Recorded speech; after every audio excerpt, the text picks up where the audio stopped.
The conference room smelled like expensive cologne and bad decisions. That was what I remember most about the moment.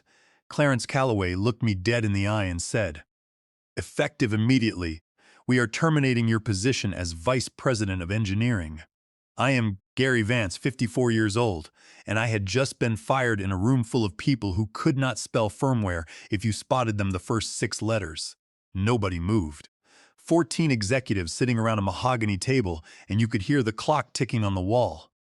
Clarence did not blink, just sat there in his tailored suit with his hands folded like he was closing a real estate deal instead of ending someone's career. To him, I was not the guy who had spent 11 years building Orion Defense Systems' entire autonomous drone navigation platform from the ground up. I was a line item he could cut to make his quarterly numbers look pretty for the board. I felt my jaw tighten. My hands wanted to grip the armrests, flip the table, tell him exactly what I thought of his leadership by spreadsheet management style. But I did not. I stood up, straightened my tie, looked at every single face in that room, and said one word: appreciated. A few people shifted. Someone coughed. They probably thought I had lost my mind, or maybe they thought I was broken. But none of them had any idea what that word actually meant. C. Clarence Calloway was 38, Wharton Master of Business Administration. His uncle Donald Calloway sat on Orion's board of directors and ran Pinnacle Capital, the private equity firm that had led our Series B funding back in 2019. Clarence had never designed a circuit board, never debugged a navigation algorithm, never pulled an all-nighter trying to get a drone to hold stable in 40-knot crosswinds. But he sure loved words like operational efficiency and margin optimization. The guy talked about defense technology like he was selling timeshares. Me? I had been in aerospace and defense engineering for 27 years. I started at Raytheon in 1997 as a junior systems engineer, right when GPS-guided munitions were changing everything. It was a fascinating era to learn the trade, and I spent 6 years there learning how satellite communication systems actually work under pressure. Not from reading heavy academic textbooks, but from building them with my own 2 hands and testing them in the harsh, dry desert heat at White Sands. Then I moved to Northrop Grumman during the early drone boom. I was part of the engineering team that developed some of the first autonomous flight control systems for military unmanned aerial vehicles, which laid the foundation for my later work. I watched 3 companies around me fold during defense budget cuts in 2013. Half my colleagues got laid off on a Tuesday and were escorted out by Friday. That was when I learned the most important lesson of my career. If you build something valuable, make sure you own the keys. When I joined Orion Defense Systems in 2013, they were a scrappy startup with 12 engineers and a dream of building autonomous drones for commercial infrastructure inspection. Power lines, oil pipelines, cell towers, places too dangerous or expensive to send humans. I built their entire navigation platform from scratch. The PathGuard system, proprietary algorithms that could fly a drone through a forest of power lines in zero visibility, mapping everything in real time with millimeter precision. By 2020, we had contracts with 17 utility companies across North America. By 2023, we were managing autonomous inspections for 60% of the major pipeline operators in the Gulf Coast region. The PathGuard system was not just software running on a laptop. We are talking about 11 years of navigation algorithms, light detection and ranging processing engines, collision avoidance systems, and machine learning models trained on over 2 million hours of autonomous flight data. The kind of technology that could fly a 40-pound drone through a narrow canyon at 60 miles per hour, dodging rock formations and wind shear in real time, while simultaneously generating 3-dimensional terrain maps accurate to within 3 millimeters. When I started building it, commercial drone technology was still basically remote-controlled toys with cameras strapped to them. Nobody was doing true autonomous navigation in unstructured environments. The Federal Aviation Administration did not even have regulations for it yet. I designed PathGuard to be modular, interchangeable sensor packages, adaptive flight controllers, cloud-based mission planning that could coordinate hundreds of drones simultaneously. The breakthrough was our predictive navigation engine. Instead of reacting to obstacles, our drones anticipated them. Wind pattern analysis, structural degradation modeling, electromagnetic interference mapping, all processed in milliseconds. Think of it like giving a drone the instincts of a bird that has been flying the same route for 1,000 years. By the time Clarence showed up, PathGuard was generating 80% of Orion's revenue. We had contracts worth over $400 million annually, with clients ranging from Duke Energy to TransCanada Pipeline to the United States Army Corps of Engineers. 3 years ago, when Orion was hemorrhaging cash during a funding drought and the board was talking about selling off divisions, I had done something smart, real smart. I had restructured the core PathGuard patents into a separate entity, Vance Autonomous Technologies, my company. Completely legal, fully documented, approved unanimously by the same board that had just watched Clarence hand me a termination letter. The licensing agreement was structured so Orion could use the technology indefinitely as long as the original architect maintained an active role in the company. If that relationship was severed without a proper 12-month transition protocol, all licensing reverted to my entity within 72 hours. My attorney had buried that clause in Section 9.4.3 of the Intellectual Property Licensing Framework.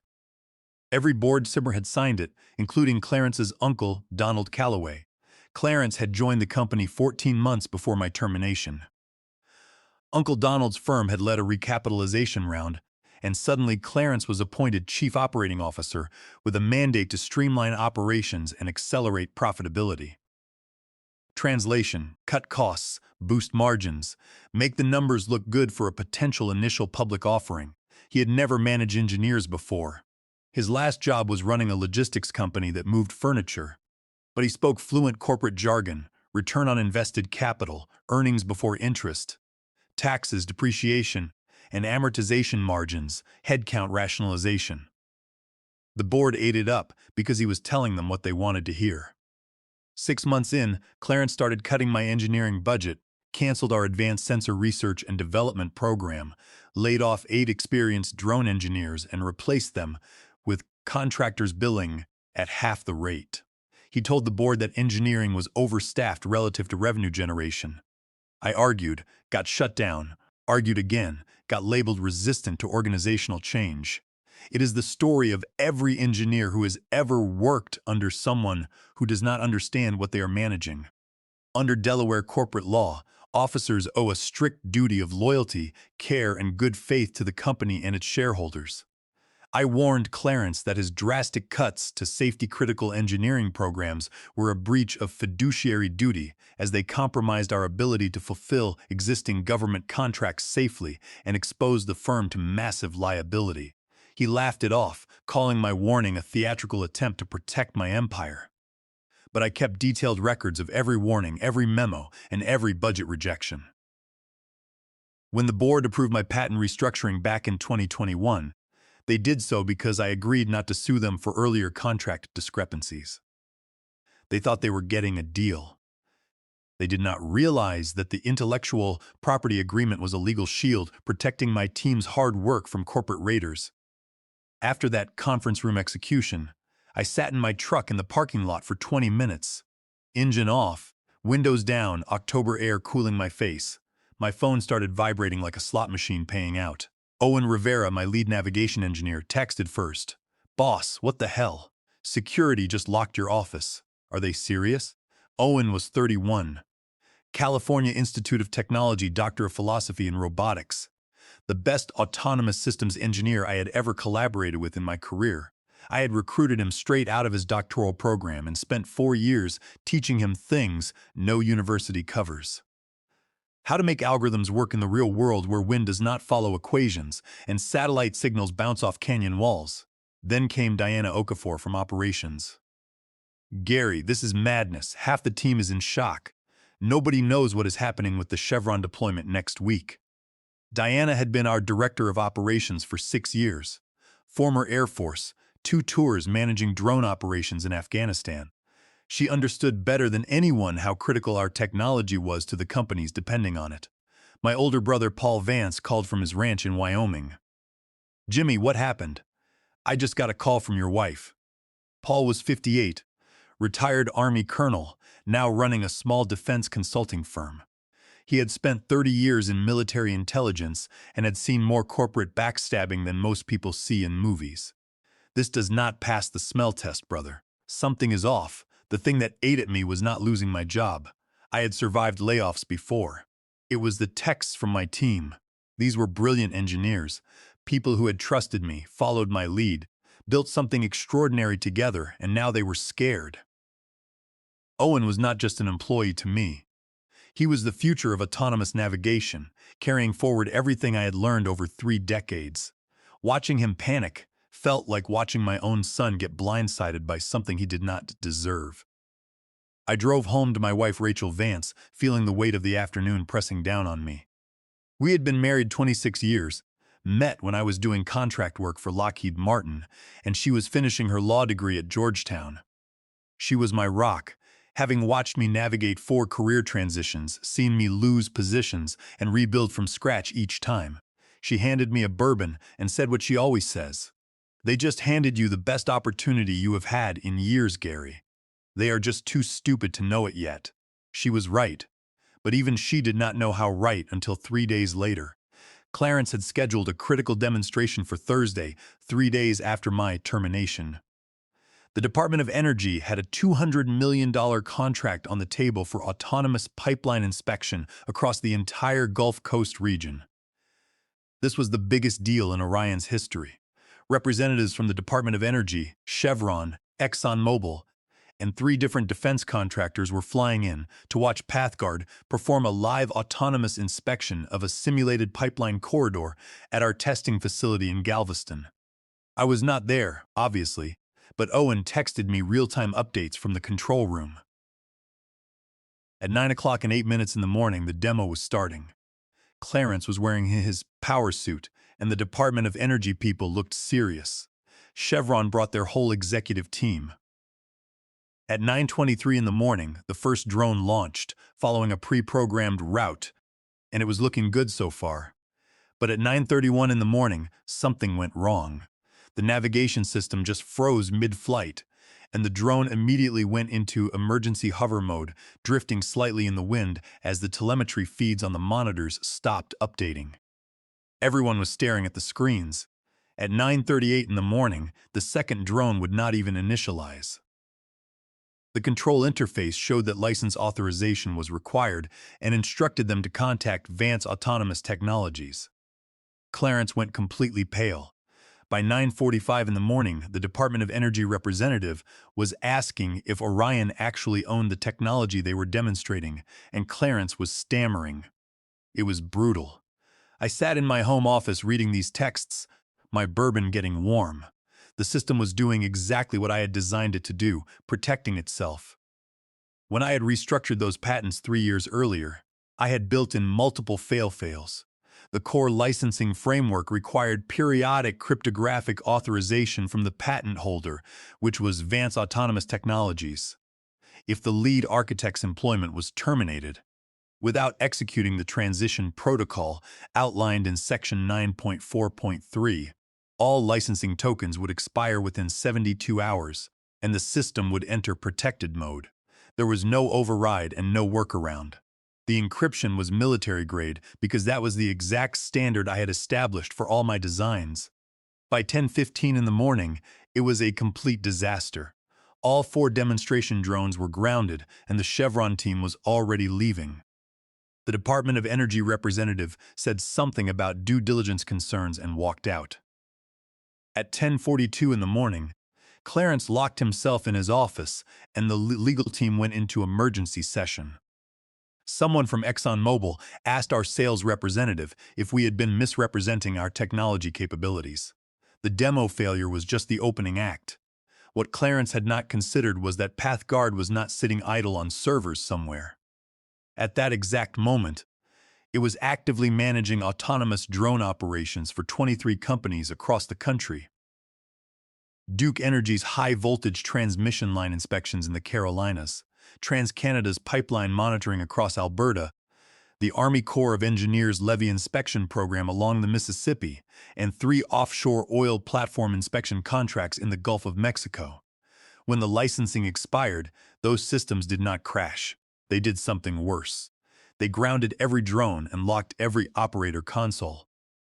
Suddenly, field crews who had been relying on autonomous inspections were staring at blank screens and calling headquarters asking what happened. Owen's next text came at noon. Duke Energy just called. Their entire fall inspection schedule is frozen. They have got crews sitting in trucks across 3 states with no operational drones. They are threatening breach of contract. By 2 in the afternoon, it was a full-blown crisis. Orion support lines were overwhelmed. TransCanada had escalated to their chief executive officer. The Army Corps of Engineers was talking about national infrastructure security concerns, hinting at government intervention if the situation was not resolved immediately. Clarence had brought in 2 outside law firms, and they were all telling him the same thing. The intellectual property agreements were airtight. Diana called me that afternoon. Her voice was tight, controlled the way it gets when she is angry, but holding it together. Gary, this is chaos. Clarence is blaming the engineering team for system failures. He put Owen and 2 other engineers on administrative leave pending investigation. He is telling clients it is a cybersecurity incident. That made my blood boil instantly because it was a blatant lie. He was covering his incompetence by accusing my people of sabotage, which was completely unacceptable. How is Owen handling it? He is devastated. He keeps telling everyone he cannot fix anything without authorization codes that only exist in your licensing infrastructure. Clarence won't listen. He keeps insisting Orion owns everything and you are somehow illegally blocking their systems. Diana, I need a favor. Get me a complete list of all active client deployments. Every company, every drone fleet, every active contract. I need to know exactly who is being affected and how badly. She hesitated. Gary, I cannot just share internal information. You are not sharing it with a competitor. You are giving it to the patent holder who is trying to figure out how to minimize damage to innocent people. Duke Energy line workers did not do anything wrong. TransCanada pipeline crews do not deserve to sit idle because Clarence Calloway does not understand technology licensing. Silence. Then, I will have it to you within 2 hours. The list hit harder than I expected. 23 companies. Combined, they were running over 600 autonomous drones through PathGuard's navigation system. Some of those operations were safety-critical high-voltage line inspections, where a single missed defect could cause a wildfire. Pipeline monitoring, where a leak detection delay could mean an environmental disaster. This was not just about money anymore. People could actually get hurt. That evening, my doorbell rang. Rachel answered and came back looking surprised. Gary, there is a young man at the door, says he is Owen from your old company. Owen Rivera stood on my porch looking like he had been through a war. Wrinkled polo shirt, coffee stain on his jeans, dark circles under his eyes like he had not slept in days. Boss, we need to talk. I brought him into my study and poured him a bourbon. The kid needed it. It is falling apart, he said without sitting down. TransCanada is pulling their contract. Duke Energy's lawyers sent a formal breach notice, and Clarence, he rubbed his eyes. Clarence sent a company-wide email calling the system failure a technical anomaly and saying external consultants are being engaged to resolve it. External consultants. He is talking about you like you are some information technology help desk instead of the person who built every line of code in that platform. Owen, I designed those fail-safes for a reason. Clarence thought he could fire the pilot and keep the plane flying, but it is not just Clarence getting hurt. Our entire team is being scapegoated. He accused Roger Torres of leaving back doors in the navigation code. Roger has been with us for 7 years. His wife just had a baby last month. He is terrified he is going to get fired and lose his health insurance. That hit me in the chest. Roger was one of my first hires at Orion. Quiet guy, incredible attention to detail. The kind of engineer who catches the bug that would have crashed a drone into a power line. His kid was 3 weeks old. What is Clarence saying about restoring access? He is convinced Orion owns everything, and you are breaking the law. 3 different law firms have explained why he is wrong, but he won't hear it. He keeps saying we paid for this technology, like that changes the legal structure. I did not sleep much that night. Kept thinking about Roger Torres and his newborn. About Owen, who had trusted me with his career. About the Duke Energy line workers sitting in trucks with no drones to fly. I had built those fail-safes to protect myself, but collateral damage was not part of my plan. The next morning, my phone rang at 7. Human Resources, Beatrice Campbell. Same artificially cheerful voice I had heard a dozen times in all-hands meetings. Gary, how are you? Listen, there has been some internal discussion about your situation.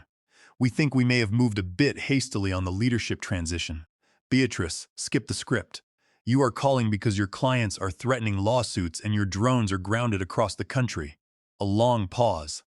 Well, yes, there have been some operational complications, but we would love to explore a consulting arrangement, perhaps a 60-day engagement to help stabilize systems while we bring new technical leadership on board. How much? We are thinking $300,000 plus accelerated vesting on your remaining stock options. I actually smiled. $300,000 to fix a crisis that was costing clients millions per day. Not interested. Okay, what about $500,000? We understand the urgency. Beatrice, you are not understanding the situation. Clarence Calloway fired me publicly in front of people I had worked alongside for 11 years. He treated me like a broken copier he was sending back to the leasing company. And now you want me to fix his disaster for consulting fees? The silence stretched long enough for me to hear her flipping through notes. What would it take? She finally asked. It would take Clarence Calloway publicly acknowledging that he made a mistake. It would take the board guaranteeing that every engineer on my team is protected from retaliation. It would take a formal apology to Owen Rivera, Roger Torres, and every other engineer Clarence accused of sabotage. And honestly, even then, I am not sure I would be interested. Gary, please be reasonable. Companies are losing money. Then maybe Clarence should have been reasonable before he decided to play power games with technology he has never bothered to understand. I hung up 4 days after that call. I got an email that changed the trajectory of everything. It was not from Orion. It was from someone I had not spoken to in 6 years. Audrey Park at Sentinel Aerospace. Gary, I heard through the grapevine what happened. If you are free for lunch, I think we should have a conversation, Audrey.